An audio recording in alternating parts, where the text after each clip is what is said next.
Welcome to Backer Pause.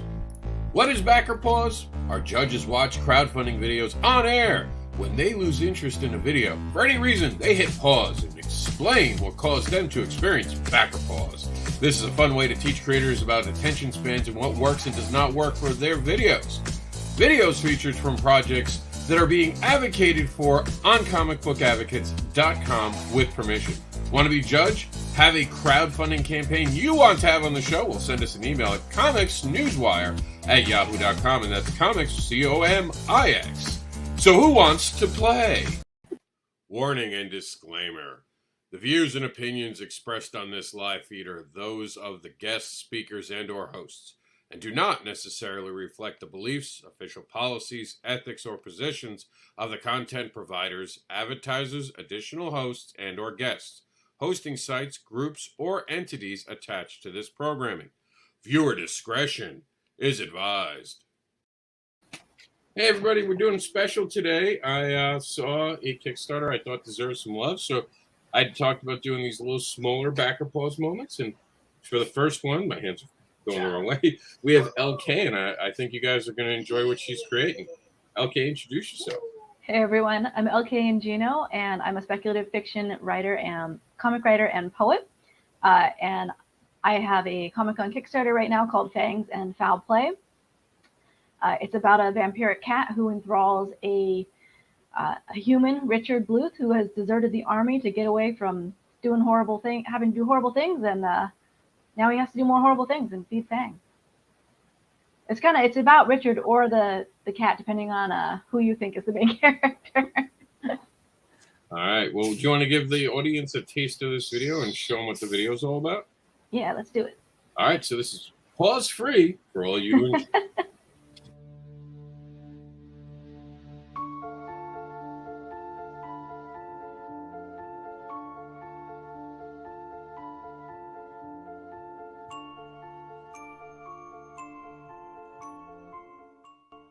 Hey there, I'm Leanne, aka LK Ingino, and I'm so happy you're here. I'm a speculative fiction writer, poet, singer, and all-around creative person with too many ideas and too little time. And I bring unique, bizarre, and entertaining worlds to life. Have you ever wondered what your cat is saying to you? Now, what if your cat was also a vampire? Well then, you need to check out Fangs. Fangs and Foul Play is my first full-issue comic. It's full of sarcasm, light horror, and of course the adorable but probably not so cuddly cat, Fang. At its heart, Fangs and Foul Play is a story about how life is not black and white. It explores the uncertainties, the gray areas, and occasionally asks, who's really the bad guy? After all, a vampire is just trying to survive. Fangs and Foul Play issue 0+1 is completely done and ready to go to print. I'm coming to Kickstarter to fund an offset print run so that you and many others like you can hold Fangs and Foul Play in your hands. On Kickstarter, you'll get first access to the comic, access to limited reward tiers such as being drawn into issue 2, and a first crack at the limited edition variant covers. Plus, included digital and physical goodies depending on which reward tier you back. While this is the first Kickstarter I've run, I am fully committed to getting you the books. The comic is ready, the proof is being printed, and the boxes are waiting and ready to be shipped to you. Creating entertaining stories like Fangs and Foul Play is my joy and my passion. And I believe we all need a little escape from the mundane. And Fangs and Foul Play is here to do just that. So please join Bloodville today by backing Fangs and Foul Play on Kickstarter. Thank you so much for your support. Fang is very pleased by it.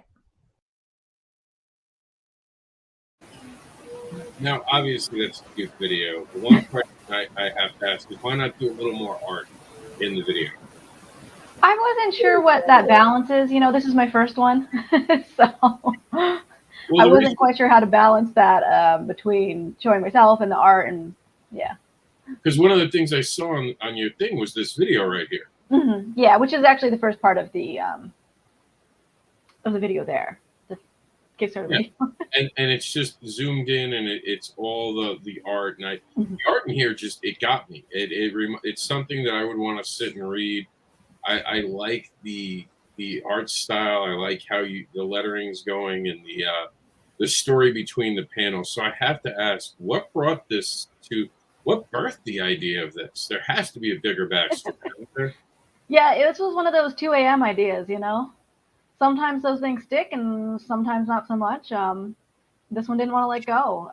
Obviously, it wasn't like fully formed. Wouldn't that be nice? The ones that always are fully formed at like 2 a.m. though are, of course, the ones that you forget the next day anyways. So. Isn't that the truth? Yeah. You've like dreamed like a whole like movie script and then poof, it's gone. Damn, that was really good movie script, you know? But can't hold on to it. So the cover of issue 1 is actually kind of the first thing that I thought of was this cat. And I'm like, okay, so what the heck is his story? So I was up at night and then I was thinking about it a little bit and I was going to make this butler-like character, but I didn't want to go to Alfred, you know, and I don't know, it just didn't seem interesting enough. So I just kind of let it percolate. There you go. Yeah.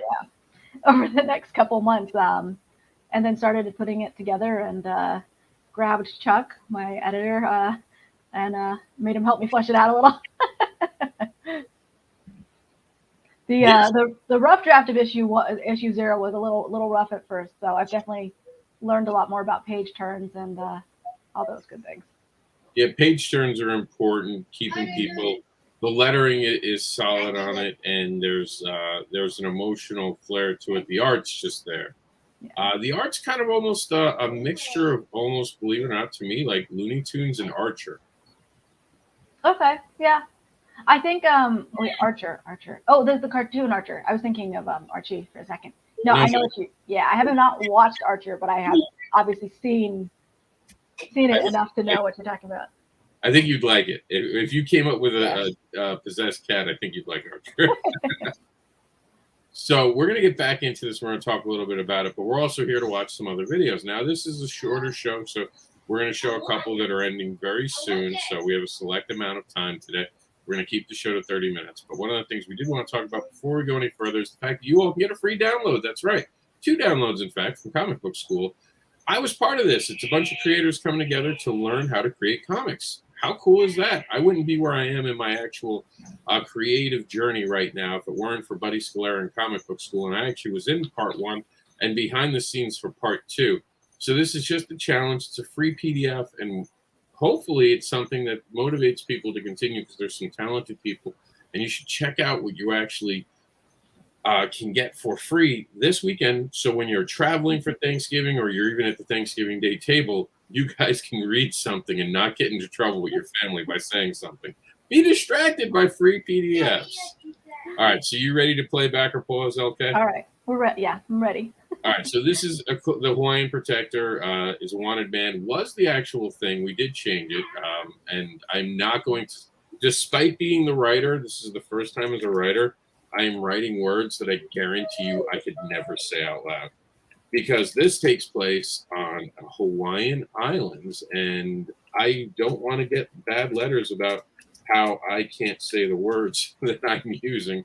So I'm just going to do the smart thing and not say it, and we'll put LK on the spot and we'll make her read the words. And, I think that's the way to go about it. I mean, okay. I'm okay with that method. But no, here it is. I'm going to show you guys the new updated. We just updated it this weekend. And there we go, big reveal. Eclipse, I'm not going to say that word because I will say it wrong, or myth, hero, protector, or destroyer. And they all mean unique things, and I'm not going to tell you what they mean because I want people to look it up, but this is cool.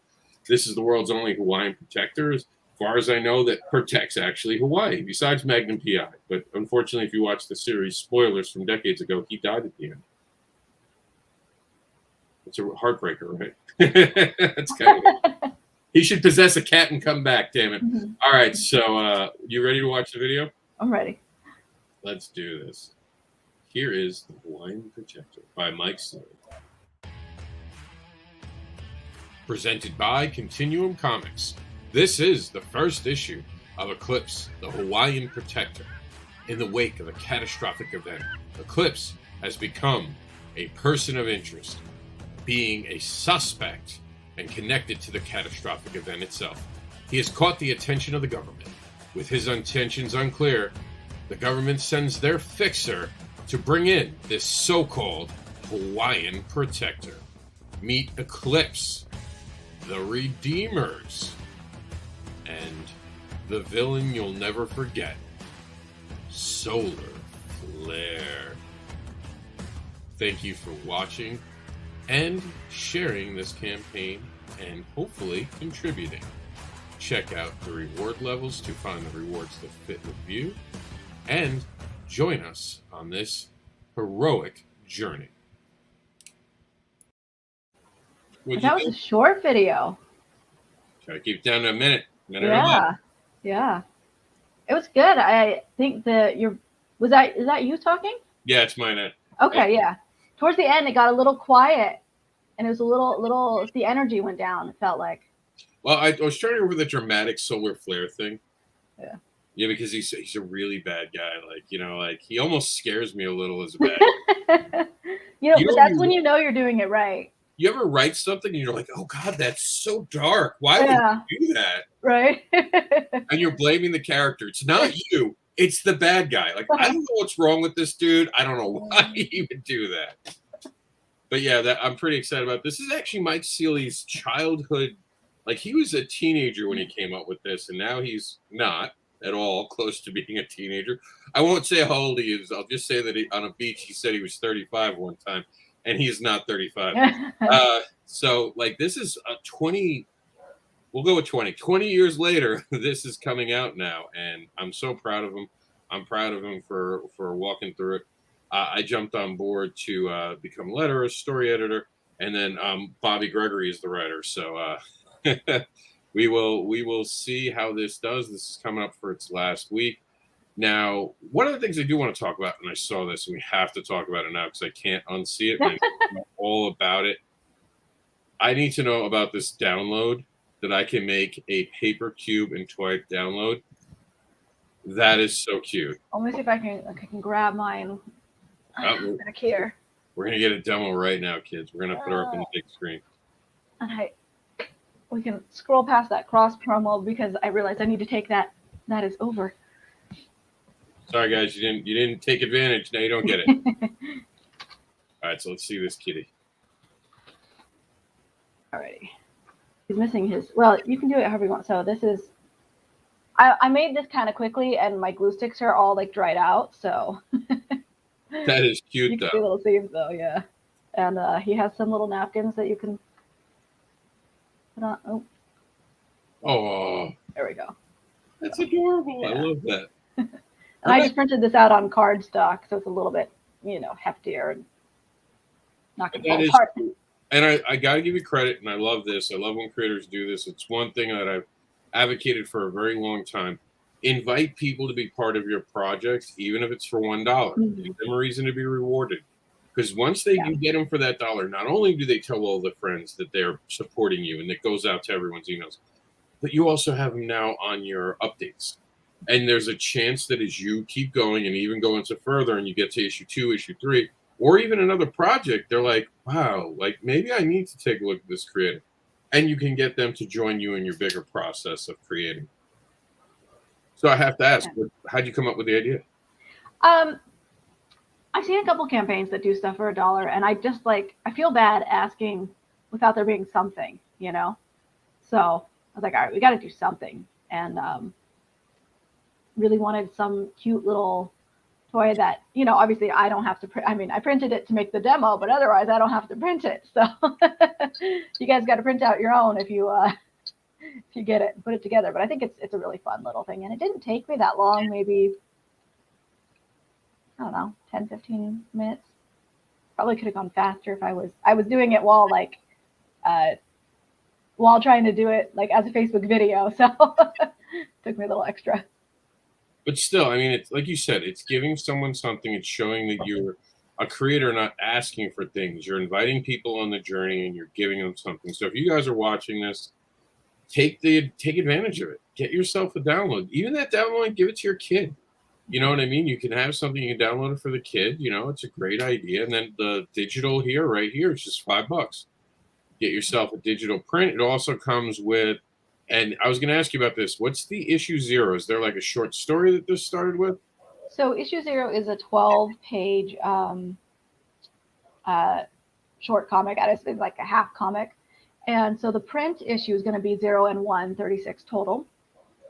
And issue 0 you can download right now by joining my mailing list. So you can get that now. or you can get it as part of the campaign. So all the digital editions all the tiers above $1 include digital both issues. You can only get issue 1 digital by pledging at this time. And issue 0 is basically just a little intro to Fang enthralling Richard. So it's an intro to the story. So you're getting more story for $5. Normally someone just gets one story for $5. You're offering them a bunch of things. The paper cube comes with it. You're going to get the wallpaper. You're going to get the fireplace desktop background. So you're giving a lot for this digital. You're not just throwing out a PDF. You're like, no, have this. This is the digital package. Mm-hmm. So I appreciate that. And you even have a deluxe edition, which we'll talk about more on the other side. But first, we want to do another backer pause. Now, the one thing I am doing, because this is a shorter show, is I'm taking some pressure off LK. Everyone gets about 60 seconds, and then I'm going to pull us out because this is a shorter version. Because I know that there's a couple of videos, one that goes for 3 minutes, and we're not going to do a 3-minute video because I don't want to take away from our 30 minutes today. So we're going to give you guys a taste, and this happens to be one of them. So I am going to interrupt, but that's because the video goes on for 3 minutes. So what I'm going to ask you is to watch 1 minute of this one. I'm going to ask just your opinions on it. What do you think? Like 60 seconds. Would you look at the campaign more, and is it something that interests you? We're gonna change up the rules a little bit on this special edition. Here it is. This is The Illusion Witch, Book 3. What's up, everybody? My name is Ruben Romero, writer and creator of The Illusion Witch. And if you're here back again, I want to say thank you, because that means that you backed issues 1 and 2, and you know the ride that we're already on. If this is your first time considering backing The Illusion Witch, welcome. You can find a really lengthy preview down at the bottom. But let me just not take up too much of your time. I just want to tell you a little bit about The Illusion Witch if you don't know a lot about it. The Illusion Witch is a high dark fantasy story that revolves around Adia Locke. She is a world famous illusionist who has everything that she needs, but something's broken inside of Adia, something dark, trauma, scars, things that have affected the way that she lives her life. And one day after a show, she gets approached by a talking qual and told that she's been chosen to save his world, a world called Sarai. And basically, she tells him, I don't give a fuck about my world, why should I give a fuck about yours, right? I thought that was the perfect place to end. I would have cut the video there. Right there in leaves, yeah. So what did you think? It sounds interesting, but I'm a little surprised we're a minute in and don't have any art yet. And it's great art. Like I have read it. And I said that I think the first time we saw it, I was like, Ruben, you have such personality. You have a great, like you said, the tonality. Like even I changed the tonality, and you noticed it towards the end. I was trying to do it for the dramatic effect of solar flare, like ooh. I don't pull up scared well, I guess. But Ruben got this great energy. If he'd set the art up at the same time that he had that energy going, it would have been, I think, a much different video. And I appreciate everything he does, because I think he's a great, passionate creator. And speaking of passion, let's get into Well, and as somebody who hasn't seen or backed the other books, you know, I think that I want that art in the video. So I think that the people who've already backed, they're probably good. But for somebody coming in, I think you want to see that art. Yeah, exactly. Absolutely. You have to start your videos with art. Like, I don't like being on camera. Normally I try to do this as much as I can. Right. Now that it's an interview, some people feel a little awkward. I know when you like to see another person so you can see that you're interacting. Right, yeah. With each other.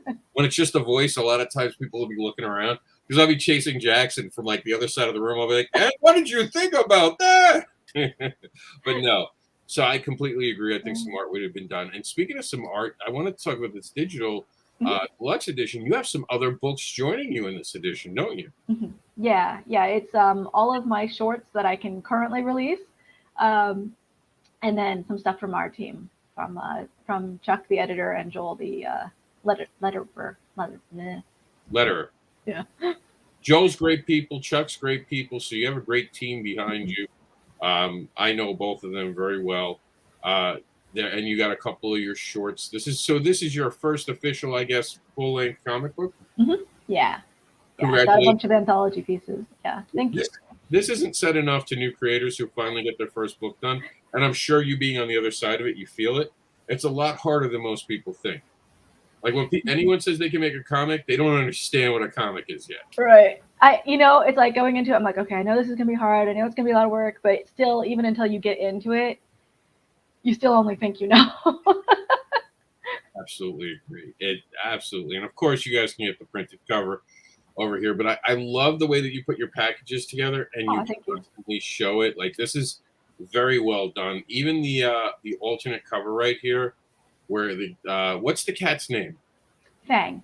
Fang. Okay, I just wanted to make sure. I thought I was right, Yeah. but I didn't want to say the wrong thing. So Fang's got the character in his mouth right here. Of course, that's probably a bigger story moment, like a moment of clarity between the cat and mouse game they play, I would assume. This isn't something really in the story itself. Being a variant cover, we take a little bit more liberties. But I think it's very indicative of their relationship. Yeah, like I got that cat and mouse-ness to it, so I thought it was. Yeah. I thought that was. Richard is a little bit of Fang's plaything, So I thought he's very helpless. Yeah. I thought that was very intelligent when I saw that. I was like, look at that. I really dig that. It was a great idea, and Evan came up with it, and I was like, oh my gosh, yes, I love this. Well done. Another thing that's well done, and again, this is going to fall into our minute rule. This one went over a minute, not horribly over a minute, but over a minute. So I'm going to be the one hitting pause because we are running out of time for today. But I did want to get this onto the show today. This is the 13th labor from our good friend Sean Keenan down in Australia. So here we go. Hey everyone, my name is David Gay. This is Charlie, and welcome back to the 13th labor.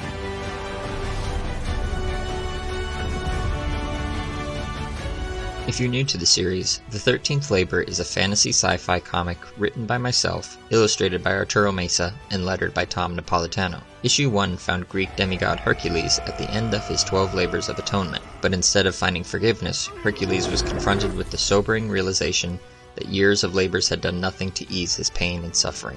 Seizing his son's moment of uncertainty, Zeus tasked Hercules with the 13th labor, to travel thousands of years into the future in order to find and train his descendant for an upcoming intergalactic tournament of champions. But things didn't go as planned. Issue 2 brings us into modern times, where a mysterious teenage girl named Pippa draws the attention of Hercules and his babysitter Hermes. The 13th labor truly begins as we start to unravel the tragedy of Hercules and Pippa's intertwining sagas of loss and forgiveness, with exclusive art reward.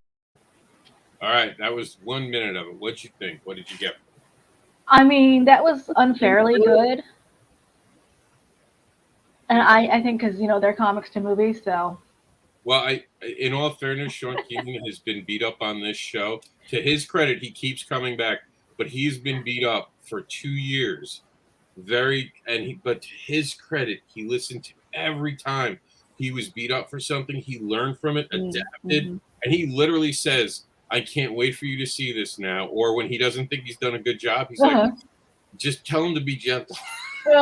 But that was good. And if we weren't on the show, I don't think that's gotten paused since it's been on the show. And today we're only doing it shorter. So we have such a short window. We only have 30 minutes. And I want to talk about the cat. I want to talk. One of the questions I have for you, and this will be a quick segue because Cat Dad and Supermom returns to Kickstarter hopefully sometime in December, closer to Christmas. We'll definitely be live in January. We're just trying to figure out the logistics of December. But as a running joke, for anyone who really knows me, I love kittens. I hate cats. And it's not that I have like a hatred for them. It's they mess with me. It's like I have wolf DNA and we just can't get along once they're not babies anymore. So me being cat dad was like a personal joke that I thought was funny. And everyone around me kind of gets that joke. Do you like cats? Or cats like a big part of your life? Because you kind of make this a bad guy, the cat.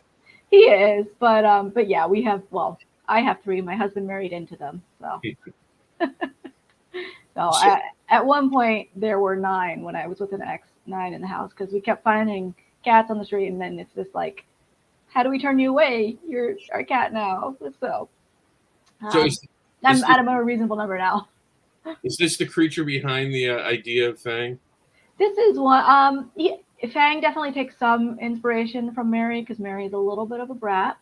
I love him, but he's a little bit of a brat. He's the yeller when it's food time. He's the yeller. So if he could force us to feed him more frequently, he's fed just fine. He's a little chubby now actually, but he'd eat all day if he could, so. All I can say is those cat eyes are just disturbingly evil. And like the cat's got beautiful eyes, but then you look right into the center of it, and it looks like it's trying to capture your soul. I'm just saying. I'm definitely more of a dog person, but I mean, look, cats can be very comforting. I'm sure it's not like they're evil to their core, except in your book, I guess. Our cuddly cat unfortunately passed last year, and she would just always come up to us and cuddle us, and to the point where sometimes you'd be like, "Oh my gosh, I need my space cat." I had a dog like that, but she was so comforting. Sometimes pets are the best thing in the world. Yeah. I will always advocate for pets, and I think they're part of the family. I don't treat I treat them like my children. And actually, as funny as this sounds, I quit smoking because of one of my dogs. She was my first baby. She taught me how to be a good dad, and I think I wouldn't be the dad I am today without that dog in my life. Judge away, kids. I don't care. It's the truth. I would break for an animal before a human. Like if I had to choose the human or the dog, I might take out the human. Be happy I didn't program the Amazon cars to drive themselves. All right, so really quick before we get into our last video, the awards are back. And because you put out your actual project, you should go up for awards. One of the great things about awards is that just by being part of it, you're getting to know a bigger audience. So many different creators come in, bring their audience in to actually vote for them, but then people start to notice things that are actually not in their radar. So this is a great way for us to share things. I think your cover, the cat and mouse one especially, should be up for cover of the year. I think it's a great cover, and even if you just pick up a few people, I think it's a good idea. We have one last project, and then we're going to have you tell everyone where they can follow you. Okay. This is like one of my favorites. Mr. Gant just did an amazing job. If you haven't been watching this on the actual webtoons, you've missed out, but don't worry, because now this video is ready for you, or this campaign, I should say, is ready for you to own on Kickstarter. Let's check out that video. Hi, my name is George Gant. I'm a cartoonist, and since 2006, I have drawn several webcomics such as The Reset Button, On the Grind, and now Beware of Tyler. Beware of Tyler is my latest webcomic and is loosely based on my own life as a stay-at-home parent to a wild 2-year-old. Since I launched the webcomic in 2019, I've drawn many Beware of Tyler comics, with tens of thousands of readers enjoying new comics each week. Recently, the comic was nominated for 3 Glyph Awards and the Ringo Award. And now, with that said, I am proud to announce Tylerhood, a Beware of Tyler collection. This will be the first time Beware of Tyler will be seen in print. This 120-page book will feature the first season of comics, along with production art, fan art, and a brand new story exclusive to the book. Right now, I am seeking funding to print the book, and for that, I could use your help. I am offering unsigned and signed physical books as well as digital. A bookmark is included with each physical copy of the book. Some rewards include the Reset Button, the 16-bit collection, based on my all ages video game webcomic of the same name. And the rest of that goes on to pitching it. We got the story out of the way. What'd you think? It was super adorable. Not my market because I don't have any kids myself, but it was, if I did, I think that's. I'll be honest. It makes me like, because I was a parent late in life, so I went through a lot of my life not being a parent and just an uncle.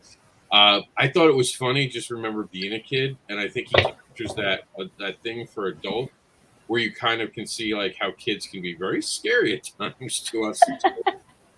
Right. And, they're kind of like, I mean, think about it. Like they're the only people in the world who are allowed to beat you up, and you can't say anything. You can't tell anyone your kid's beating you up. No one would care. No one believes you. I tell them all the time. They go, "Look how big you are," and I'm like, "Yes, but he's evil. He waits till he's asleep." All right, so I want to thank you for being on the show today. But before you go, tell everyone where they can find you and give them the elevator pitch for your project. All right. Now I'm like, okay, now of course I forget as soon as it's time, right? So Fangs and Foul Play is about a colonel who is running from the war. He's trying to get away from evil masters only to become a servant to an evil cat, Fang. And it's on Kickstarter at fangsandfoulplay.com right now through the 30th. So And where can like they 8.5 days or so, something like that. And you can find me at headless gnomes. Facebook, Instagram, Twitter. That's it. No TikTok just yet. So One day, but this will one be day, yeah. this will be featured on TikTok. As a matter of fact, this is going to be featured as one of my top 3s because I find it an interesting thing. So people will see that this week. I wish everyone a happy holiday. We're going to be back for another Back Applause this week because it's just the holidays. We're going to do specials. The main show will be on Wednesday, but this might be repeated in the middle of the week. So if you're seeing this as a replay, don't worry. You still have till the 30th. You got plenty of time. Thanks you for joining us. We'll see you all later, and make sure to go out and back this campaign. There we go. Right finger. First thing to have a dyslexic here, messing with the way my fingers go. All right. Thank you, guys. Happy Thanksgiving. We'll see you at the next show.